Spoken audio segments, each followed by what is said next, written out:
با مقصد انعکاس یک چورابینی ورزشی در این نشر برنامه ما راه پیش گرفتیم به سوی شهر حصار، چون امروز با سیاست ورزش پرورانه پیشوای معظم ملت محترم امامعلی رحمان ورزش در تمام مناطق کشور با سرعت بلند رشد میکند. از این امکانیت ها استفاده برده نمایندگان ورزش مملکت برای رشد ساحه چاره‌های مؤثر میاندیشند. مسابقه کشاد شهر حصار اوید به وزن برداری در نمود پوشناکی در تالار ورزشی اویتسین صورت گرفته.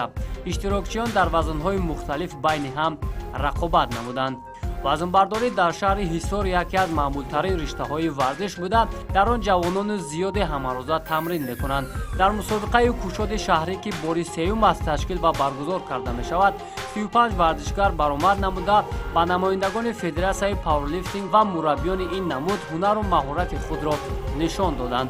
مسابقه کشاد شهر حصار اوید به برداشتن وزن با طرز پوشناکی از جانب مربیان این رشته ورزش و جوانان شهر حصار تشکیل کرده شده. هدف از آن ترغیب طرز حیات سالم، جلب جوانان و نورسان به نمود وزن برداری و معرفی استعدادهای نو از میان جوانان شهر و دهات می باشد.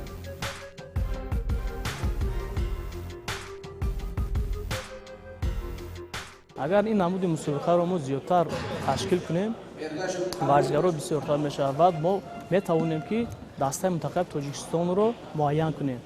بعد از آن میتونن بچه‌های ما ورزشکارای ما در مسابقه آسیا بیرون از تاجیکستان اشتراک کنند.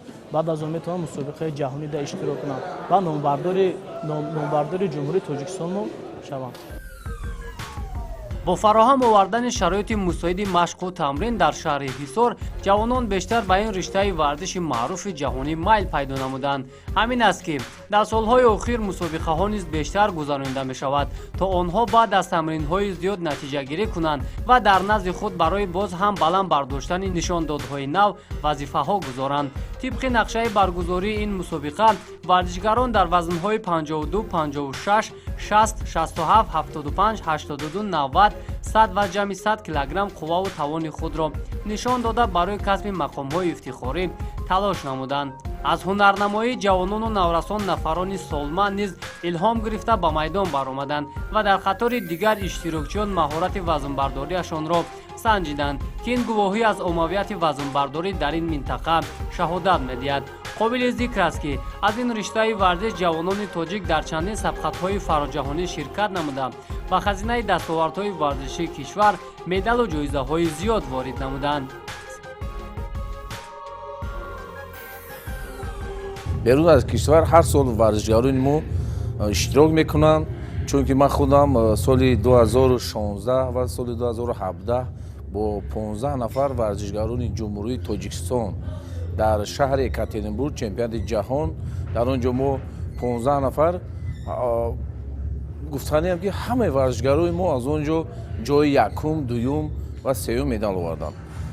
بعد رضایف خیرالدین یکی از ورزشکاران ما که در سال 2017 در چمپیونات آسیا اوید با پاورلیفتینگ، یعنی که برداشتن وزن در آنجا اشتراک کرد و در مسابقه IPF گفتن یک مسابقه در آنجا جای اول را اشغال کرد. ما در آینده می‌خواهیم که در ولایت‌ها بین ورزشکاران این نمود ورزش را رشد دهیم و در آینده با چمپیونات‌های IPF که در تمام دنیا می‌گذرد، آسیا چمپیونات‌های جهان رفته اشتراک کرده بیرق جمهوری تاجیکستان را بلند برداریم.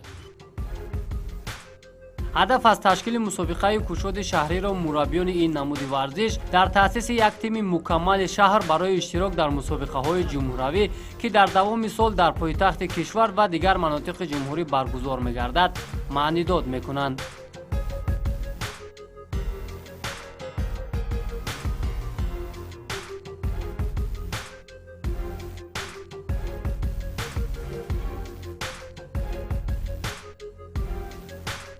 در این نمود ورزشی در حصار خیلی بیشتر ترقی یافته است و در تالار ورزشی اویتسین شهر حصار ورزشکارا بهتر و مشق میکنند. دسته منتخب شهر حصار که در ماه دکبر سال 2017 در شهر دوشنبه گذاشته بود 7 نفر اشتراک کرده و از آنها 4 نفر 4 нафарашон бо медалҳо ба шаҳри Ҳисор баргаштанд ва аз онҳо 4 нафарашон номзади устоди варзиши оид ҳамин пауэрлифтинг шуданд.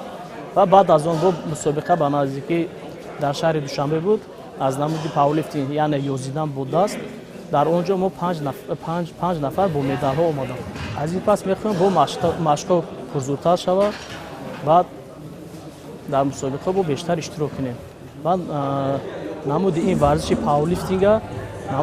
пауэрлифтинга дар Тоҷикистон бардорем.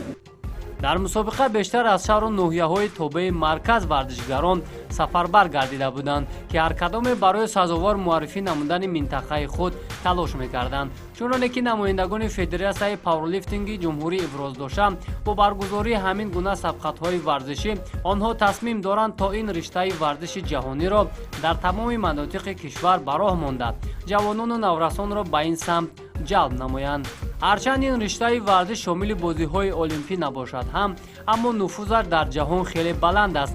аз ин хотир иштирок ва дастболо шудани варзишгарони мо барои муаррифии миллат заминаи мусоид мегузорад.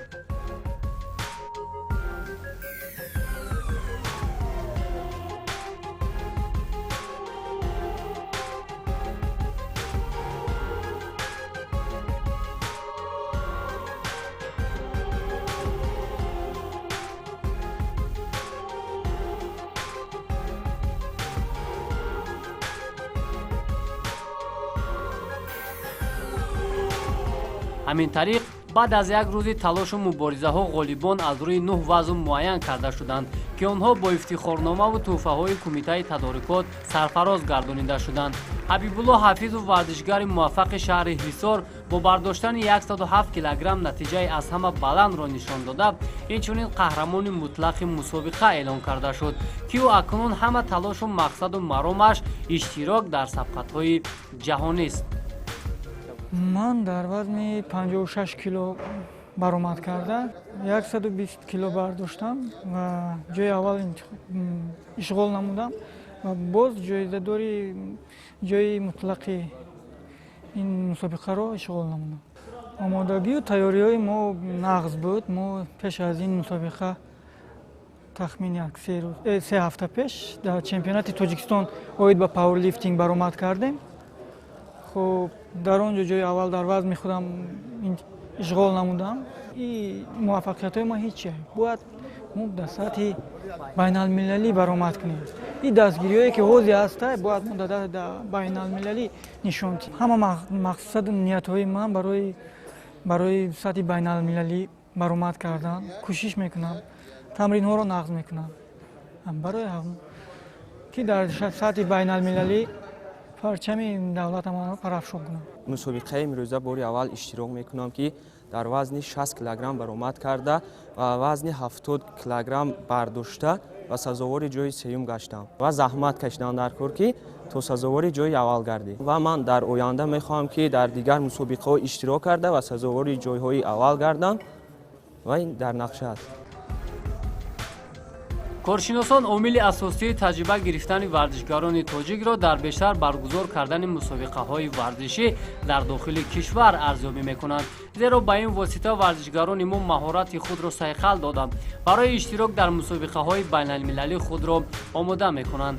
бо он шароите ки имрӯз ҳукумати ҷумҳурии Тоҷикистон баҳри варзишгарону мураббиён фароҳам овардааст, умед аст ки аз ин намуди варзиш вазнбардонони ҷумҳурӣ берун аз марз Тоҷикистонро аз пештара дида бештар муаррифӣ мекунанд.